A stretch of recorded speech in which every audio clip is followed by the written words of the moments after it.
Hello, this is problem 3.3, and we can solve this problem in many ways, but let's first think about it. What would be the fastest, most efficient way? Now we have two brackets here that are divided by each other. So what I will do is first focus on this bracket right here, and then deal with the other bracket later on. Now, as a little review, when we have this negative in front of parentheses, so that's like a -1. As a review, if we have -1 to the power of odd number, it will always be -1 in the end. And if we have -1 to the power of even number, that will be +1. So keep that in mind. What I want to do in this problem is I will take the stuff that's underneath the fraction line, which is a to the -2 and b, and I'm going to bring that up.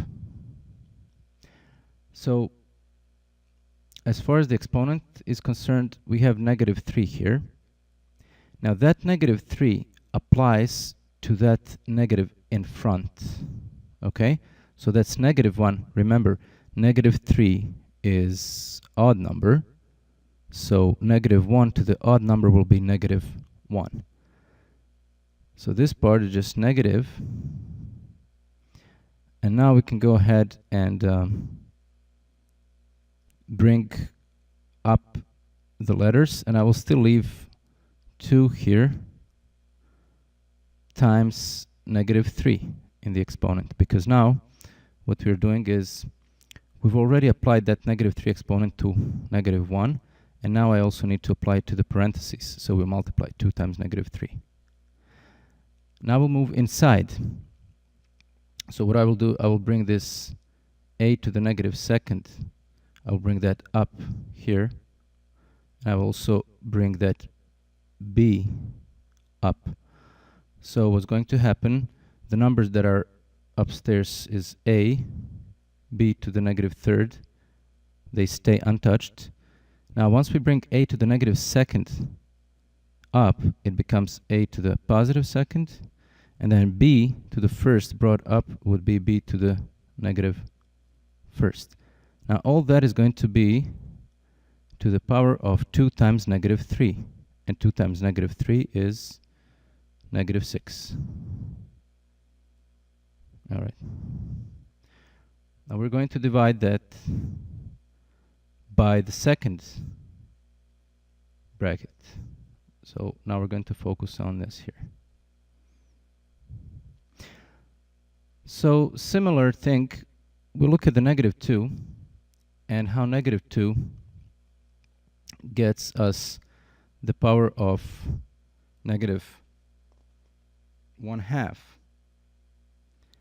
So what's going to happen there is, again, if we have -1 to the power of even number, that's going to be +1. So this minus here will turn into a plus.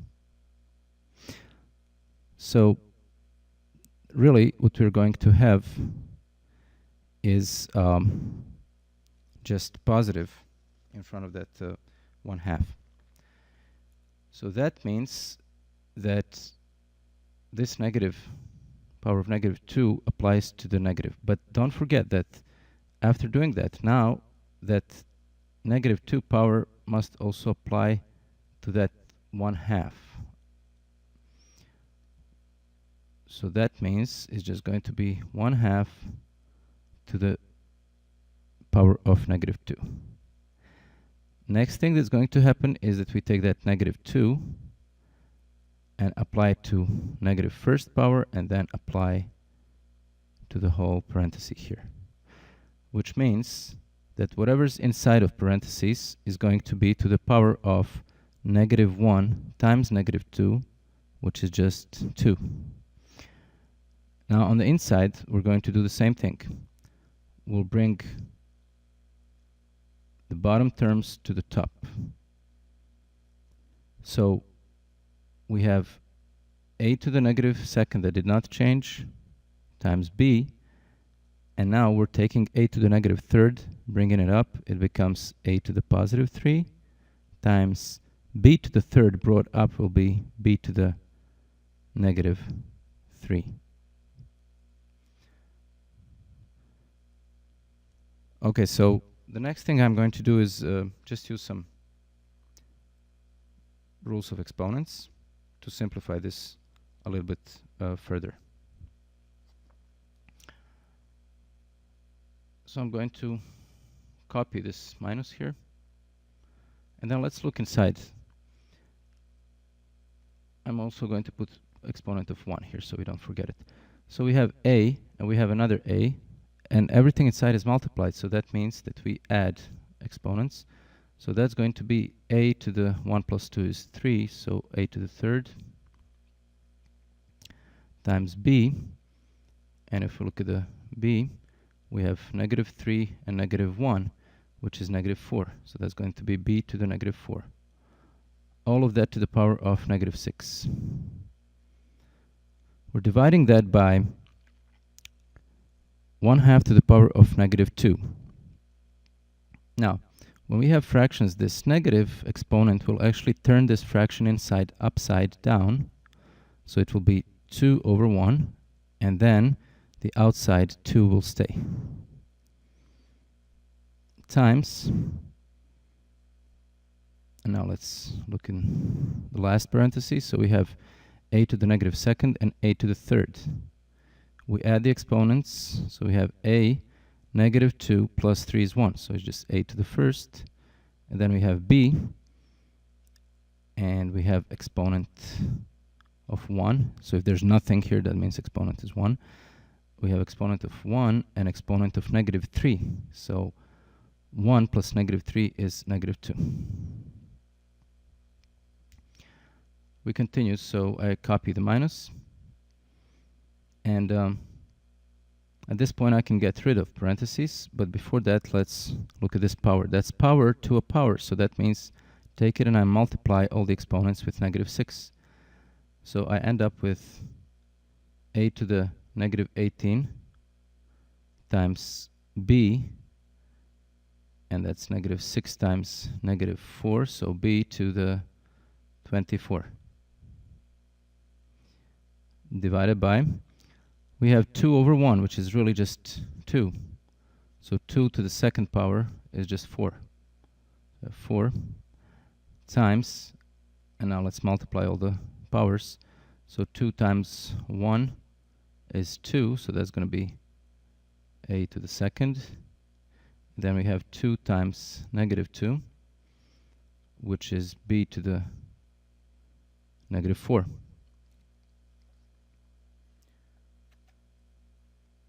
So at this point you can choose how to write your expression. We're doing some subtraction here. So you can leave it like this and just subtract exponents, but to me it's easier sometimes to look at it as a fraction, so I'm just going to rewrite the whole thing as a fraction. So instead of division sign, I put fraction line and put the second part in the bottom. 4a squared times b to the negative 4th. There are a couple things you can do here. You can either start bringing exponents, getting rid of negative exponents, up or down, or you can start subtracting. What I'm going to do is I'm just going to switch. I'll take negative exponents and make them positive. So I'm going to bring that a to the negative 18 here downstairs, and I will bring that b to the negative 4 upstairs. So what's going to happen, upstairs we're going to have negative, there's a b to the 24th that stayed, in the bottom 4a squared also stayed, and now we're just going to make a switch. So a to the negative 18 is going to go down, it will become a to the positive 18, and b to the negative 4 will go up, becoming b to the positive 4. So again, we have multiplication here with same base, different exponents. So that's going to negative b to the power of 24 plus 4. And in the bottom we have 4 times a to the power of 2 plus 18. So if we simplify, we got negative b to the power of 28. And in the bottom we have 4a to the 20th power. And I believe that's it. So this is your solution.